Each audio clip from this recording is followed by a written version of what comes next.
afternoon, everybody. Nick DiVirgilio here. I'm in the video studio at Sweetwater Studios. I have two very special guests, Mike Ciprari from SJC Drums and the drummer Frank Zummo from Sum 41. What's going on, fellas? Just hanging, man. Thanks Bright for coming to Sweetwater. Yeah, thanks for having us. My first time here. This place is amazing. Yeah. Welcome, Frank. Thank you. What do you think of our fair facility here at Sweetwater?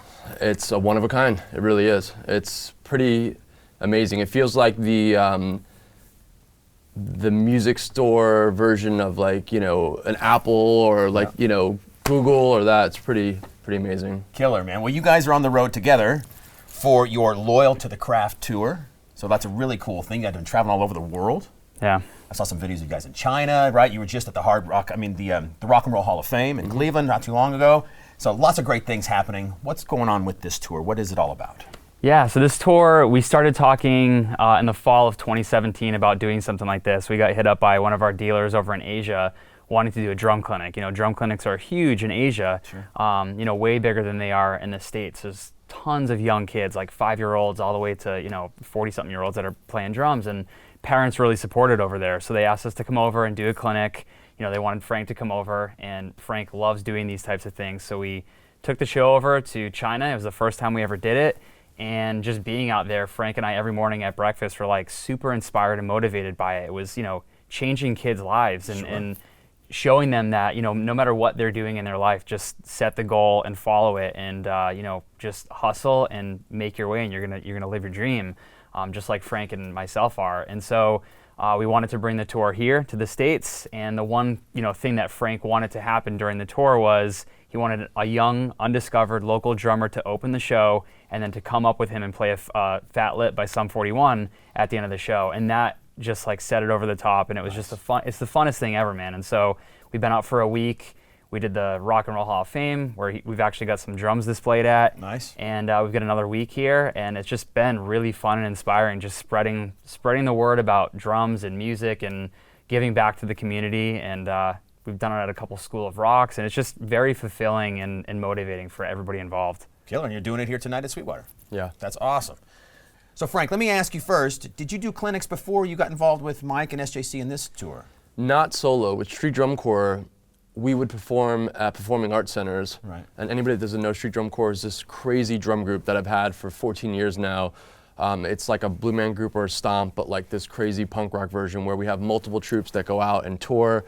And when we used to do performing arts centers, we would do like a workshop for, you know, the drum students or the music students, but that was like me with the guys, and it was more on found objects and more, you know, talking. This was the first time I ever had done something solo in a clinic sense, and, you know, we just really wanted to, like Mike was saying, just change what your traditional clinic would be. You know, when I was a kid and I went, I'd see my favorite drummers, but it was in like a stale VFW hall.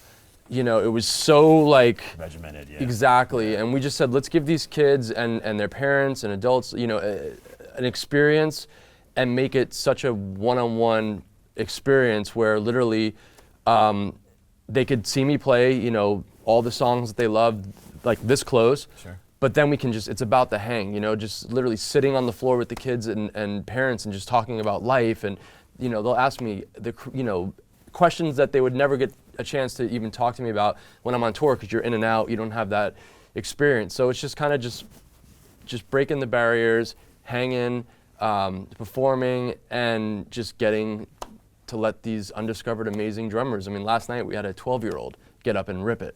Nice. You know, and it's that's been the most inspiring part. It's just seeing kids getting so passionate about music, and, you know, if this could be just a little nudge for them to be even more inspired, you know, that's the ultimate goal for us on this. Well, let's go back a little bit in your life and your career, because you started as a kid playing drums. What inspired you? What brought you to this instrument? I was born into it, which I'm so fortunate. You know, my parents were in a band together, and my dad was the drummer. Cool. And in the apartment that I was born in, my dad had his 76 Ludwig set up. Okay. And my mom said, I walked away from the dinner table, and the next thing they heard was me playing drums, and that was it. And then what really put it over the edge was when I was 5.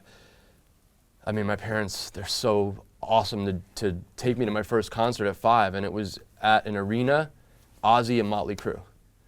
And Tommy Lee, once I saw him on stage, I knew at that moment in that arena, this is what I wanted to do for the rest of my life. And speaking of Tommy Lee, you got to fill in for Tommy Lee on a few shows.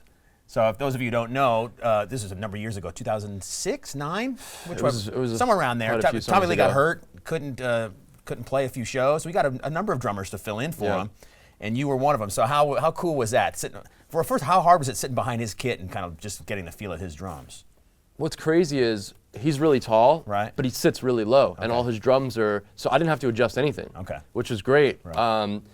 And, you know, to be in the band that inspired me, and that was my favorite band. Concert, it was such a full circle moment, and it just was one of those things where it's like, I'm on the right path, you know, all this hard work is paid off, like this is amazing. But the coolest part was my dad got to see one of the shows, and he's the one that took me to the, you know, Motley show. So we got to see his kid be in the show that inspired him to do. So that was like, and Tommy told the story to the audience. Right, I read that, yeah. Which is crazy. And my dad's on his seat jumping up and down. Everyone's high-fiving him, giving him beers in the section, which is really, I mean, now that I have a child, I can only hope I have that with my son one day, you know. That's awesome. So it was super special. And it was like the craziest thing. They're just like, you're in the band. You're in the band, you know, for the next 2 weeks. And it was just everything you could think of and then some, you know, being in just this band that just, they know how to do it. And just the production alone, I mean, things were blowing up. I mean, because I didn't know, I just got thrown into the fire. There was no rehearsal, no sound check. And the pyro on that tour was purposely off time to startle the audience, but I didn't know when it was happening. So when pyro goes off, it's loud to begin with, but then all the microphones on stage pick it up. It goes through your in-ears, and Tommy has a full PA that's bigger than a club PA behind him. Literally, I didn't know where we were, what was going on, and I just prayed when the dust settled, I was still playing the same song, because it was just insane. That's killer, man. So what did you use as far as your knowledge and your education as far as being a drummer was concerned for that gig? Let's go off topic here for a second. I mean, how did you prepare for a gig like that? I know you had a really short amount of time. Yeah. You knew some of the songs, I'm sure, but I mean, did you make a lot of cheat sheets? Did you just like sit there with 24 hours a day listening to the music so you had it all in your head? How'd you I didn't even have 24 hours. So literally, if it was just a regular, we're playing all the hits, you know, I grew up. I played these records. I knew how they did them live. Right. It was like the easiest gig for me because I was such a fan. But this record was a Dr. Feelgood anniversary. It was the whole record. I hadn't heard those Deep album songs since that record came out. Right. So on those songs, I had to sit down, and if anything was a little weird, I'd just write my little shorthand note sheet that there was like literally a 40-inch kick drum, like a concert drum right here. And I would just tape my chart there for just little things. And the hardest thing was like, okay, there's backing tracks, you know, are there extended outros and things like that I had to learn. And he has electronics that fire certain samples. So I'm like, okay, where's the motorcycle sample in Girls, Girls, Girls? Is it on this pad, this pad? So I had to learn that. And he actually had a microphone that went to my in-ears. So the first show, he was kind of like the controller of the airport, just kind of, you know, hey, when Mick comes over, there's like another round and then you're out. So he helped me, and then he was like, after the first show, he's like, you got it. He's like, I'm gonna go watch my band. I've never watched the band from front of house, which was crazy. Just put on a hoodie, watch the show from front of house.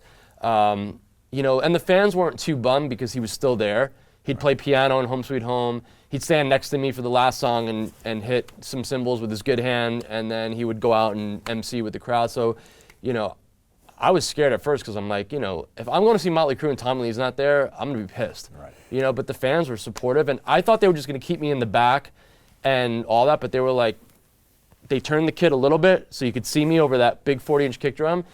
They let me come out front and bow with them at the end. I mean, they were pretty amazing about the whole situation. That's cool, man. Yeah. It's funny how life, the turns life gives you as a professional musician. Yeah, that's it really awesome. is. Really good story. Thank you for that. Of course. So now, your dad being a drummer, how much did he give you lessons growing up as a kid, or did you study? How did you learn? The greatest thing he did was give me his kit, which I still have to this day. I just shipped it to LA. Mike helped me refurbish it. Okay. And we're actually using a new Sum 41 record because it still sounds that amazing, which is really cool. But he was self-taught, so I don't think he wanted to teach me because he didn't want to teach me wrong or anything like that. So he gave me his record collection and headphones and his kit. And I figured it out from 2 to about 6. And then I went to the Long Island Drum Center and got lessons to learn all the rudiments and started doing all their competitions. But we never jammed together. He never taught me, which is crazy. I think he just he was done because it was more of a hobby for him. He played in this really cool cover band with my mom, on the weekends for fun. And I think he just kind of was like, it's gonna live through his kid and, and enjoy. I mean, my son's already playing and he's 2.5. I mean, he started right off the bat, and nice. It's the best thing to watch now. He gets so fired up about music and drums. Sure. Like he's got, the passion, and it's the same thing I'm seeing on this tour, with these young kids, and it's really magical. It really is, and it's like I feel, us as artists, when we are in the spotlight and have this platform, we should use it to do something good and positive, and this is what that is for me on this tour.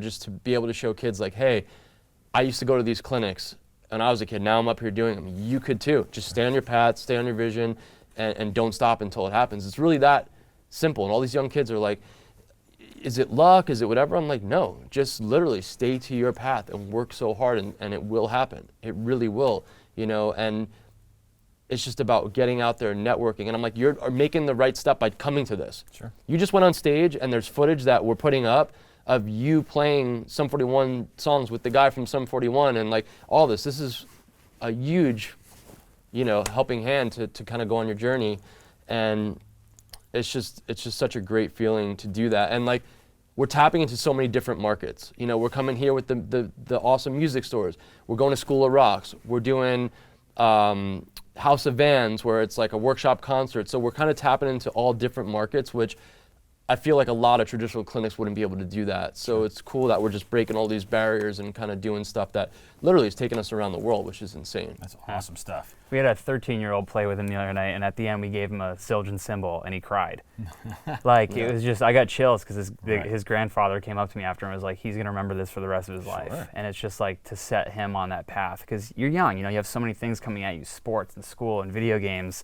If what we did solidifies him playing drums for the rest of his life, like, we're both just, check. Perfect. Mission accomplished. And even mentoring, kids. We sat with a kid in a hotel the other night for hours. He didn't even come to the show. He was getting bullied at school and this and that. And Mike and I would I used to get bullied, for being a metal, long-haired kid, in school. And it was really cool to wrap the whole thing with such a smile on his face and having him so positive, which is awesome. So we've been doing stuff like that. I mean, because Mike has built this great community with SJC, which is why I wanted to be part of this family, seeing how they take care of people and how he's been such a great spokesperson for the drum community and these kids. It's really special, and I haven't seen that anywhere else. I mean, not only are the drums beautiful and sound amazing, but this family and, to be with this level of artists, is pretty incredible.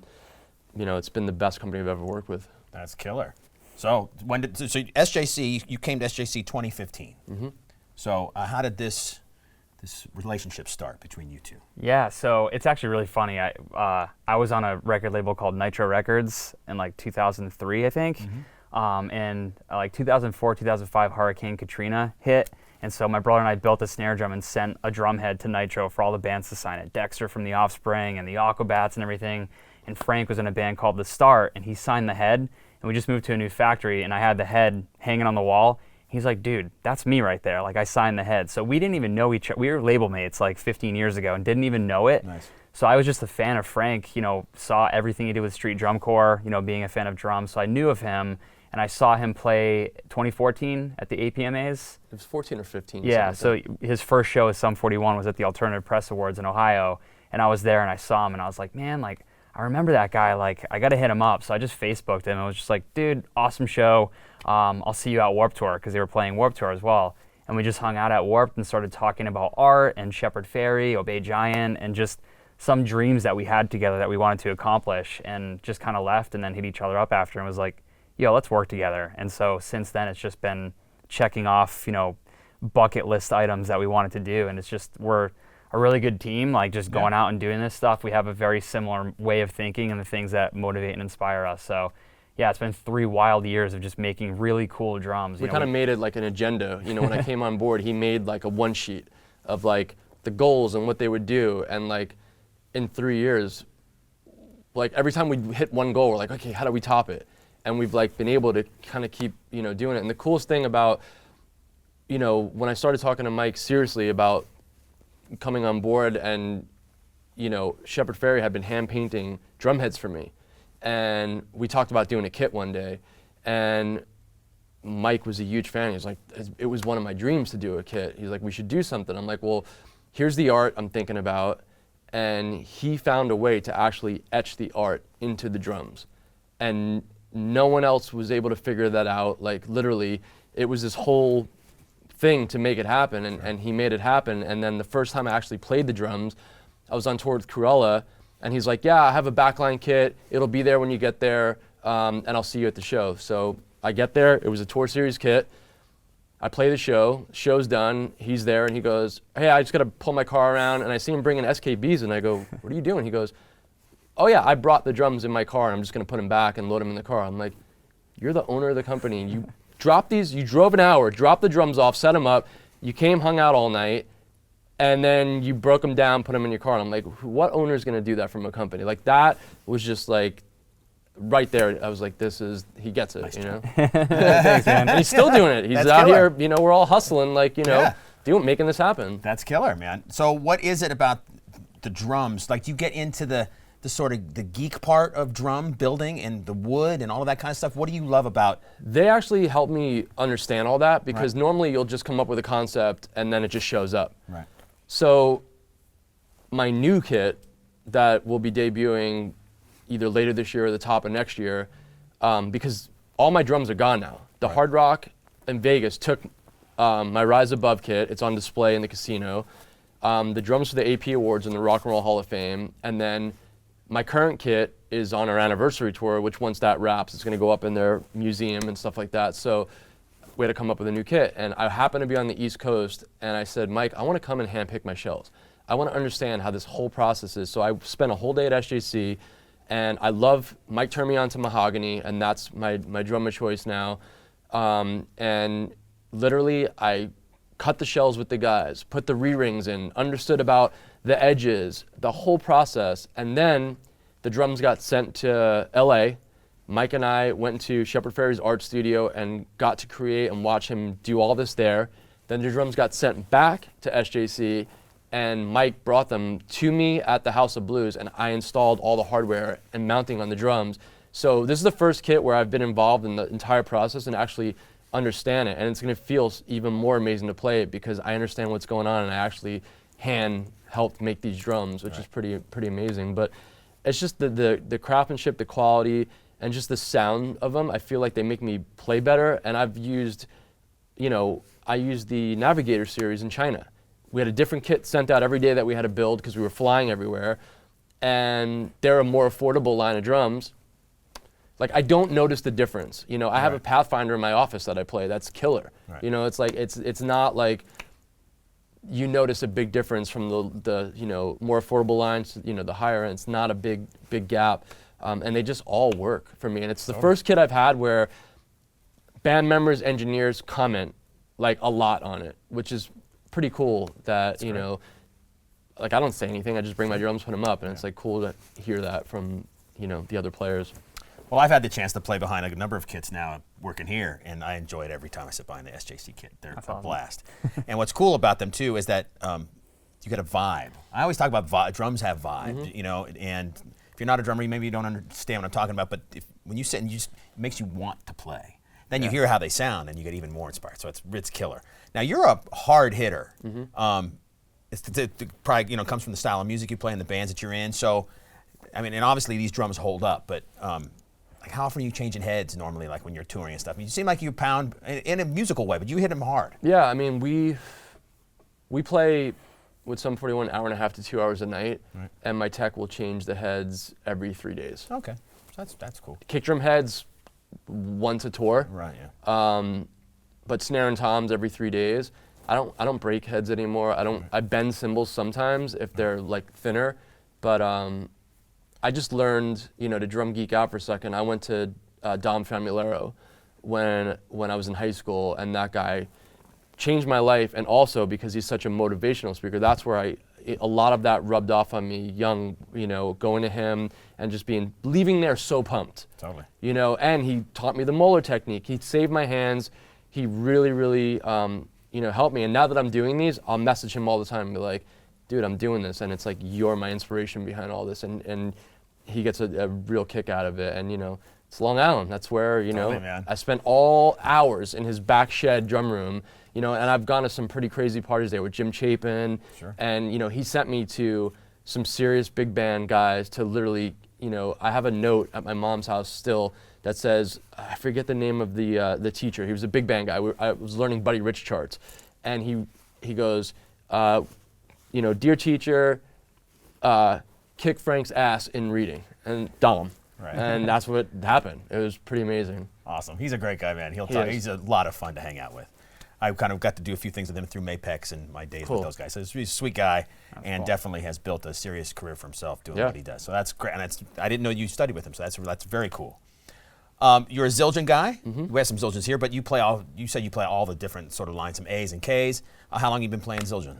I since birth. Okay. My father, my Ludwigs came with Zildjians. Right. And I have my whole life, and I've been with them for probably 14 years now. Right. And yeah, I use mainly A's. And because they cut and they're loud on a big stage like that? Yeah, with Sum 41, it's A's, hats, rides, crashes. I use a K effects, Oriental China, and I use the inverted Zill bell on top of my ride. In the studio, mainly K's, and some of the Armand line we're using now, which is cool. Yeah. So we've been using a lot of that stuff in the studio, which has been sounding really good mix with the Ludwig kit. You know, and then just a million, my new snares in the studio and live have been besides this maple new snare drum that we're releasing on September 1st, the Goliath SJC and the Apollo, which is like their Black Beauty. Right. Like it's really, this maple, a Black Beauty, and a bell brass is all you need. Those three travel with me everywhere, and they are on the record on every song. Nice. Very cool. All right, let's take a little left turn here. Talking about the tour, the Loyal to the Craft tour. First, how did that name come about? We were just thinking, you know, we were sending out some press opportunities, and they were like, well, what's it called? And so we just, you know, Zach and I at SJC were talking for a while, and Zach did a poll of, you know, what does SJC mean to you, to our social media, you know, fans and SJC family, and everybody said loyal. You know, we're loyal to them, they're loyal to us, and so we said, you know, this is, Frank's craft is playing the drums and being an artist, and our craft is building the drums and, you know, bridging that gap between drummers and their favorite, you know, artists. And so we're just like, yeah, loyal to the craft. It works for both sides of it, and it just clicked, and we're like, yeah, that's really cool. So, you know, from here on, everything that we do around these types of workshops and clinics will just be called the Loyal to the Craft, whatever, very, tour very or cool. show. Yeah. So yeah, it works really well. Nice. And now you have, you mentioned it earlier a little bit, but you have the company Vans helping you out with this whole thing. You also have a snare drum to your right there, Frank, if you want to show everybody. This is what cool. Yeah, I'm playing this snare on the tour, and after the tour, we've been collecting names like on a sign up on the SJC site. Right. We're gonna give the snare away at the end of the tour. Nice. Yeah, really cool. Which is just maple shell. Yeah, wood. M5 maple shell, Yeah. the Vans checkerboard print. Really cool, man. I've been a fan of Vans for my entire life. Yeah, you know, totally. everyone's got a pair of Vans shoes, but like digging deep into what that company stands for, you know, going to the Vans Warped Tour every year, I was very inundated with that culture. And I watched a documentary on Steve Van Doren like 3 summers ago, and I watched it like 10 times. I just got chills. I was like, this is, you know, I'm a business nerd and like an entrepreneur. I love his story. And what that company has built and what they stand for. So I hit up Kevin Lyman, who runs the Warped Tour. He's been a huge mentor for me and helped me network, you know, my way into different bands and things like that. So I was just like, yo, Kevin, could you intro me to anybody at Vans? Like just somebody that I can kind of talk to about collaborating together. And like a minute later, Kevin was like, yep, Steve Van Doren on CC, boom. I'm like, whoa, like what? So I emailed Steve. He's from Massachusetts. Like he grew up in Massachusetts, I guess, and he was there like doing a revealing of a new skate park, and he was like, yeah, come down tomorrow in Boston, we'll grab coffee. And within like 10 minutes, he's just giving me everybody's contact. Like, here's Chuck at House of Vans. He runs Chicago and Brooklyn. Here's this person in London. So do your thing. And he's just very, very welcoming to what we're doing. Right. And so he let us use a skate park to do an event with Jay Weinberg at NAMM a couple years ago. He brought food. Just, he's an incredible, incredible guy, and like definitely one of my mentors, and I aspire to be like him. He's kind of like Willy Wonka. Sure. And so Frank and I became friends with Mitch, their GM. Mitch is a drummer, and so we just kind of went and sat with him for 20 minutes in LA a few months ago, and we were like, hey, we just went to China. We want to do this tour in the States. You know, it costs money to do that. You know, we'd like to get some presenting sponsors on board. Could we use your name for what you did in Asia to help us to get some sponsors? And he was just like, we'll just do the whole thing. Like, don't get any other sponsors. Vans presents, that's it. And we're like, okay, cool. So, you know, we wouldn't have been able to do it at this level without them. We definitely were able to take things above and beyond, and just, you know, just then letting us use the House of Vans venues, it's just incredible. They were like, it's got to be free. At the House of Vans, they're like, we're going to give you guys free food. All the kids get food. School Rock kids get free shoes. It's just like, awesome. Oh man, it's just the nature and the environment. That was their only like stipulation, was all the shows have to be free. We're like, okay, amazing. Yeah. Very cool. So it's very cool, man, to like see all these different types of worlds come together. Sure. Obviously, Vans is very much in the music industry, right, with the Warped Tour and all the things that they do. But for us to kind of be on their level of doing that is just a massive achievement for me and SJC. So we're very proud. Awesome. Frank, you got some festivals coming up with Sum 41. When does that start? Directly after this tour. Okay. I fly to Europe, and we do 3 weeks of Europe and UK festivals. Nice. It's my first time playing it. We're doing Reading and Leeds. Nice. Main stage, which is incredible. It's like us, Panic at the Disco, which both are SJC. Yeah. So that's going to be amazing. And then we fly back to America to do Riot Fest in Chicago. And then we got to go in the studio. We were supposed to be working on the record, but fans started blowing up our socials and saying it was the 15th anniversary of Does This Look Infected record, and demanded us to go out and play. And we listened to the fans, so we stopped working in the studio and went out on the road. And it was only supposed to be a month. Then it turned into festivals in Canada that we did before this tour, and now we're taking it to Europe. So that's been really fun to play that, because they were young and on fire on that record. The drumming there's no ballads. It's double bass for days and just so fast. I mean, it really gave me a run for my money. And literally my feet were doing things they haven't done since high school. Nice. So that was pretty cool. Killer. Yeah. So great, then a new record. Are you still doing stuff with the Street Drum Corps?